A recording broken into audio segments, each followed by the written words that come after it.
Time then for the press preview, a first look at Saturday's front pages. Tonight, I'll check out the headlines with the director of the Demos think tank, Polly Mackenzie, and the PR consultant, Alex Dean, speaking to them shortly. First of all, let's take a look at what is on some of those front pages, starting with the Mail.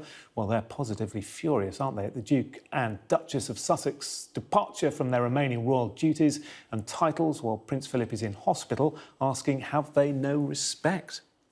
Well, the couple appeared to contradict Buckingham Palace's assertion that they wouldn't be doing any more public service work. That's according to The Times. The Mirror says the Queen says she felt she had no choice but to take the decision. The Express describes Her Majesty as resolute but sad, while the Star dismissively bids the couple doodle-pip. The Eye previews Monday's announcement of the lockdown relaxation roadmap. The paper says people will be allowed to meet one friend or extended family member in parks from next month. It's also the big story for The Telegraph, which mentions 2 households being able to meet outdoors by Easter at the beginning of April. The Guardian understands the Prime Minister and his Chief Medical Officer, Professor Chris Whitty, are at loggerheads over how many children should be allowed back to school at once. And the Financial Times reports on the Supreme Court's ruling that Uber drivers should be legally classified as workers, meaning they're entitled to rights such as the minimum wage and holiday. And I'm joined by Polly Mackenzie and Alex Dean. Great to see you on this Friday evening. There's the cat as well. Always good to see the cat making an appearance, Polly. In fact, why don't we start with you, Polly, because then we get to see more of the cat. Front page of the Eye. We're not going to talk about the royals just yet. Let's stick with coronavirus. Much anticipated, of course, by humans and animals, potentially. Boris Johnson's address to the nation on Monday. He says it's all about data, not dates. The data is looking remarkably good. The Eye is saying that meet friend or family outdoors next month. I mean, it's not great, is it? If that's going to be the headline, we can meet a friend or a family member in a park next month. But I guess it's better than nothing, Polly. I think it's a very large amount better than nothing. It's good, positive news. It's going in the right direction. And, you know, I don't know, what date is it? It's not that long until next month. And I'm really, really excited about being able to meet friends and family members outside, being able to, there's talk in the papers as well about opening up care homes for proper visits where you'll be able to hold the hand of your loved one.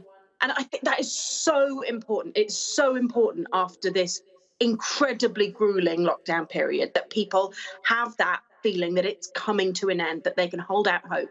And so I think that actually this year, in comparison to last year, the government's done quite a good job of not over-promising, only to under-deliver. They learned the lesson from Christmas, mocking everyone who said we might have to cancel Christmas and then cancelling Christmas. This time they are being cautious. They're not over-promising, but they are offering us some light at the end of the tunnel. And, you know, for me and the cat, we want to get out of here. Yeah, here. Alex, I mean, the Eye is saying the PM plans to let people socialise with a friend or member of extended family in parks from March. Now, at the moment, you are allowed to meet one other person for exercise in a park. So how different is this? I mean, is there an argument that the government is going to be overly cautious? No, I think it's that you don't have to pretend to be doing star jumps anymore if you've met up and say hello to a friend. Look, I think this is really good and encouraging news. And we always knew that the unlocking was going to be gradual, and any sign of the next phase is good. And let's be clear, my fear was that we were going to go further into lockdown. There's always been a reason to, things have always been a bit worse than we'd expected. There's always been another variant or another thing happening or a red list or something that meant that hope was a little bit further away on the horizon. So I think, thank goodness, that we're finally going to come out of lockdown. Let's embrace this and let's respect the fact that government is taking us through this carefully, rather than, as Polly says, over-promising and then not being able to deliver on it. Yeah, Boris Johnson, of course, has had his fingers burned already, hasn't he? And Alex, just staying with you, there's been a lot of talk today about Tony Blair's idea for this sort of traffic light system. I mean, you're rolling your eyes, but he's been right before, hasn't he? He came up with that idea of having the spacing between the jabs a long time before it became government policy. Perhaps he's going to be right this time as well. Yeah, I don't know. In fact, I'm pretty sure he didn't come up with the idea. He's certainly as publicly associated with that idea. But I do wonder when Tony Blair will finally understand that him being attached to any form of public policy makes that policy less popular and less likely to be implemented rather than more. The man is, in the truest sense, toxic to any form of political discourse. He should, if he wants to help something, not talk about it. Polly? Certainly true that Tony Blair didn't invent traffic lights, but we already had tiered systems. We had a tiered system for schools that was implemented and then got rid of or never quite rolled out. We had some sort of biosecurity regime over the summer. Then we had the geographical tiers. So to me, it's just another labelling system, which in the end will be sort of suddenly become outdated 3 weeks, 3 months later. And in the end, it just adds confusion. I think it's actually much simpler if we have just follow the rules. Everybody has the same set of rules, and we come out of this together. And trying to suggest that there are tiers and that you don't have to make adjustments kind of subtly as you follow the data, it's just kind of ridiculous, really. So I think we should give up on traffic light systems. OK, let's move on then and talk about schools. Front page of The Guardian, Whitty and PM clash over Big Bang return to school. March the 8th is when children will go back to the classroom, but we wait to see, don't we, whether it's all children in all schools or whether it's going to be a staggered return. And clearly those discussions perhaps still going on, Alex. Yeah, and look, on Monday we're going to have an announcement from the Prime Minister about the route map for unlocking. And the question of what happens with schools is a big part of that. There is a live discussion, and it's a topic that we've played out over the months in the course of these reviews, about the extent to which it's good to hear differing opinions and the extent to which it's good to hear people having different perspectives.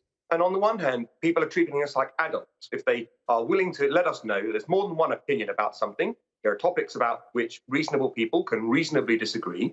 And on the other hand, there's the potential for people to become confused when they have, in this example, apparent political voice going in one direction and apparently the scientific voice going in another.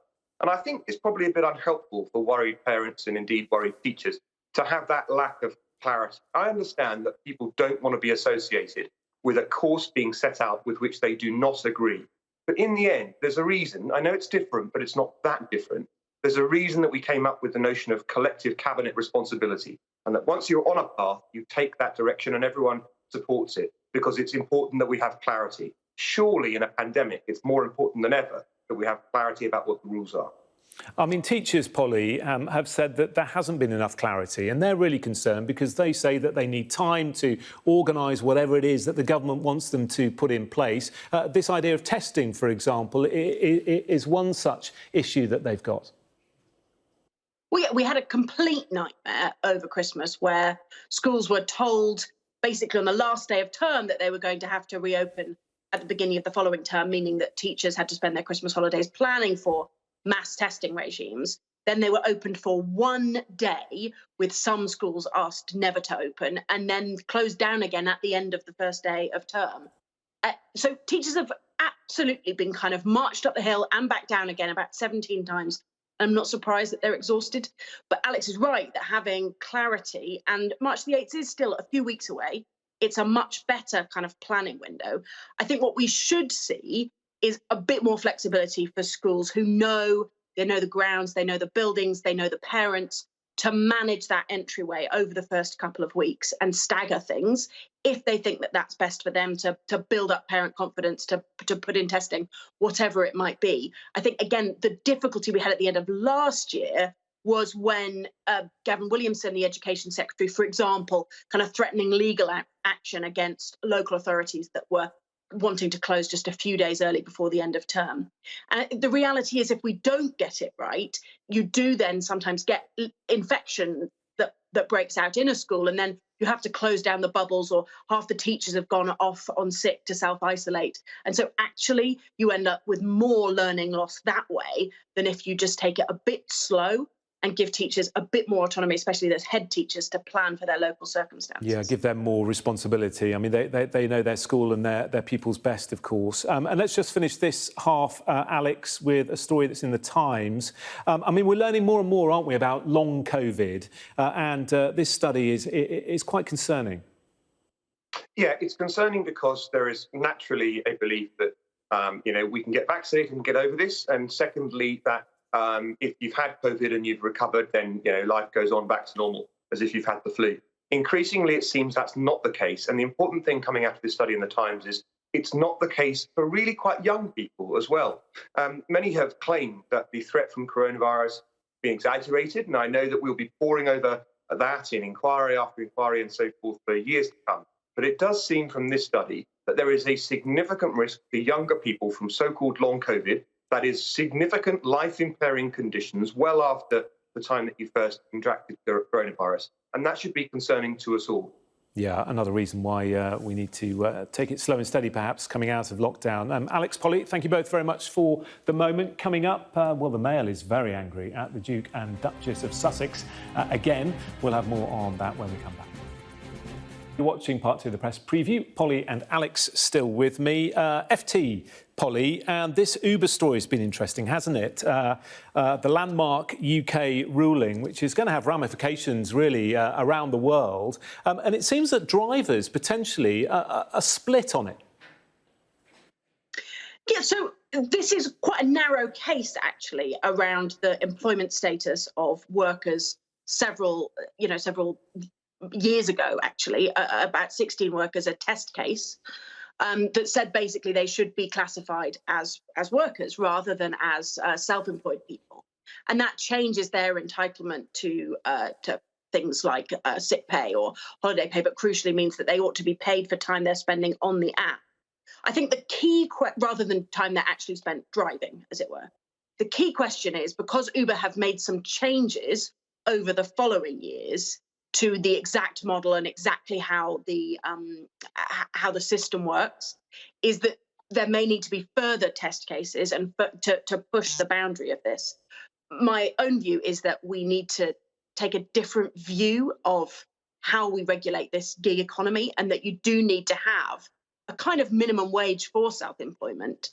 And the Uber thing is really only the tip of the iceberg, because actually some of the people who are paid the worst are delivery drivers doing self-employment with their own vans, for example, or cleaners who are forced to actually pay compensation if they don't turn up for a contract because of the self-employment terms. So I actually think this is just the tip of the iceberg, and we need a kind of much more comprehensive review of how we deal with employment and disguised employment effectively right at the bottom of the list. Yeah, I mean, it's interesting, Alex, that Polly mentions the start of this case in 2016, because Uber has changed massively. But not only that, there are loads of competitors now. And I know when I've got into an Uber before, they're using lots of different apps for lots of different firms. You know, they're not just using Uber, they're on Bolt or Captain or whatever they're called. So it's a very different outfit now to the one it was. Well, that flexibility is right. And the ability of drivers to switch from one app to another, whether they be delivering something or driving people, is, I think, part of the appeal. And indeed, it's part of the competition between those providers for drivers. But let's be clear, you should never be worse off in employment than you are not in employment. And if the state has to have a flexible system that says, OK, you made this much from driving this month or this year, therefore the state contributes this much, then we should have a system that does that to ensure that there is a level below which nobody falls. But if we are really saying that these systems, the gig economy, is going to be harmed in a way that says you are employees, even if you only drive an Uber, for argument's sake, to take it to an extreme, 1 hour a year, or you only drive an Uber 10% of the time and you're doing other things in that time, then it's going to significantally harm the gig economy that we all benefit from. So it seems to me that whilst we've had the judgment in this case today, the issue is by no means finished. OK, and we haven't got much time left to talk about the big split, Polly, not Kim and Kanye, but the Sussexes and the royal family, the firm. The Mail says, have they no respect? What do you think? Well, as usual, lots of the papers are full of opprobrium for this slightly tedious pair of wellness podcasters as they go off to spout platitudes on Netflix. Personally, I'm just bored by them. I'm not offended by them. Mediocre royals are nothing new. There's been plenty of mediocre royals before. And the outrage is totally out of proportion to anything they do. And of course, there is some misogyny there. There's racism, there's all sorts of stuff. But frankly, we'd all just be better off if we stopped paying any attention to them. Alex? Well, let's be clear about what the Mail is incensed about. It's not just that they've taken this position and that they want to not return to be working royals, which is, of course, their right, and good luck. But I think that they're upset because there's been an exchange of press releases, which you might think is a funny way to live a private life, shunning the limelight. They're upset because there's been an exchange of press releases when the Sussexes effectively pushed back and said, don't care what you say about service. Service is universal, which is of course true, but we'll carry on serving anyway, sort of thumbing a nose at the royal family. And that's what they're upset about in these circumstances when Prince Philip is apparently rather unwell, rather than the decision of the Sussexes to retreat from private, well, they haven't retreated from anything, but to retreat from royal duties per se. And if the Mail were getting that upset about the basic decision, then I think they wouldn't have a point. But as it is, I kind of think they do.